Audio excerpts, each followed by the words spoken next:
Permission కూడా March 28 నాడు apply చేసినాం. మరి ఈరోజు 12వ తారీఖు ఇప్పటివరకు పోలీసులు పర్మిషన్ ఇవ్వట్లేదు, ఇస్తామని చెప్తలేరు, ఇయ్యమని చెప్తలేరు. అందుకే కోర్టుకు కూడా పోయినాం, హైకోర్టుకు కూడా పోయినాం. పోతే హైకోర్టు కూడా 21వ తారీఖు వరకు గడువు పెట్టింది, 17 లోపల సమాధానం చెప్పాలని చెప్పి ప్రభుత్వానికి మరి కోర్టు కూడా డైరెక్షన్ ఇచ్చింది. రాష్ట్ర ప్రభుత్వానికి కూడా విజ్ఞప్తి చేస్తూ ఉన్నాం. మాకు ప్రతి సంవత్సరం వార్షికోత్సవ సభ నిర్వహించుకోవడం అనేది ఒక ఆనవాయితీగా ఉన్నది. ఇదేదో మీ ప్రభుత్వం మీద ప్రకటించే యుద్ధబేరి కాదు, ఇదేదో మేము అక్కడ చేస్తున్నది వేరే రకమైన ఆలోచన కూడా కాదు. 25 సంవత్సరాలు ఒక పార్టీ ప్రస్థానాన్ని కొనసాగించడం అంటే ఈ రోజుల్లో ఒక అపురూపమైన సందర్భం. కాబట్టే లక్షలాది మందితో శాంతియుతంగా ప్రజాస్వామ్య పద్ధతుల్లో ఎట్లా అయితే ఆనాడు ఉద్యమాన్ని నడిపినామో అదే పద్ధతుల్లో ఈ సభను కూడా నిర్వహించుకోబోతా ఉన్నాం. 1250 ఎకరాల ప్రాంగణం మొత్తంగా, అంటే ట్రాఫిక్ కూడా అంతరాయం లేకుండా, పార్కింగ్ కూడా ఇబ్బంది లేకుండా, వచ్చేటోళ్లకు దూరం నుంచి నడిచే అవస్థ లేకుండా, ఆ సభ పక్కకే బహిరంగ సభ ప్రాంగణం పక్కకే మొత్తం పార్కింగ్ కూడా 3 భాగాలుగా దాదాపు 1000 ఎకరాల్లో పార్కింగ్ కూడా ఏర్పాటు చేస్తూ ఉన్నాం. ఆర్టీసీకి ఇప్పటికే మరి దాదాపు 10 కోట్ల రూపాయలు చెల్లించినాం. ఒక 3000 బస్సులు కావాలని అడిగినాం, వారు కూడా సూత్రప్రాయంగా ఇస్తామని చెప్పినారు.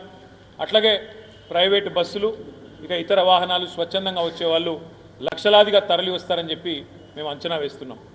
ఈ ప్రోగ్రాం ఎంత పెద్దది అంటే మరి ఆ లక్షలాదిగా వచ్చేటోళ్ళకు ఎండాకాలంలో ఇబ్బంది కాకూడదన్న ఉద్దేశంతో 10 లక్షల వాటర్ బాటిళ్ళు, 10 లక్షల మజ్జిగ ప్యాకెట్లు, అదేవిధంగా అక్కడనే మరి కొన్ని వైద్య శిబిరాలు కూడా అదే ప్రాంగణంలో ఏర్పాటు చేస్తూ ఉన్నాం.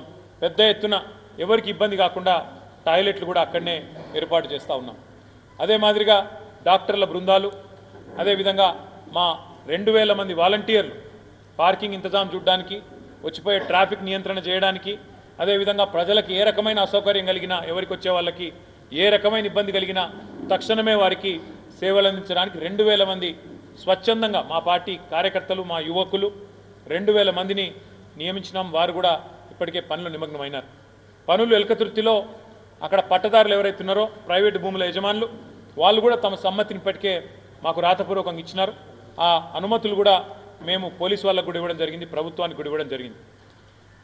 మేము ఈ కార్యక్రమం తర్వాత, బహిరంగ సభ తర్వాత మరి బీఆర్ఎస్ రజతోత్సవ సంబరాలను సంవత్సరం పాటు నిర్వహించబోతా ఉన్నాం. రకరకాల కార్యక్రమాలు, ఆనాడు ఉద్యమంలో మొదటి నుంచి మాతో ఉన్న సహచరులను ఒక దగ్గర తీసుకొని రావడం, వారితో ఆనాటి నుంచి ఈనాటి వరకు 25 ఏళ్లలో వివిధ సందర్భాల్లో జరిగిన ఉదంతాలను మళ్ళొక్కసారి ప్రజలకు గుర్తు చేసే విధంగా కార్యకలాపాలు అన్నీ కూడా డిజైన్ చేస్తున్నాం. సంవత్సరం పాటు రజతోత్సవ సంబరాలను నిర్వహించబోతా ఉన్నాం. అట్లాగే ఈ సభ తర్వాత వెంటనే మే నెలలో మా పార్టీ యొక్క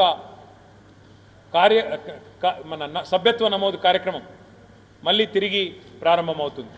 ఈసారి మొత్తం సభ్యత్వ నమోదు కార్యక్రమాన్ని డిజిటల్ పద్ధతుల్లో చేయాలి అని చెప్పి నిర్ణయం తీసుకున్నాం.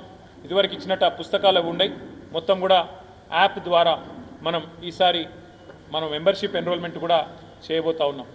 అట్లాగే మెంబర్షిప్ ఎన్రోల్మెంట్ అయిన తర్వాత పూర్తి స్థాయిలో సంస్థాగత నిర్మాణం మీద దృష్టి పెట్టి దసరా లోపు సంస్థాగత నిర్మాణాన్ని కూడా, అంటే గ్రామ శాఖలు, వార్డు శాఖలు, మండల శాఖలు, పట్టణ శాఖలు, నియోజకవర్గ స్థాయిలో, అదేవిధంగా జిల్లా స్థాయిలో ఇవన్నిటిని కూడా పూర్తి స్థాయిలో కమిటీలను పూర్తి చేసుకుంటాం.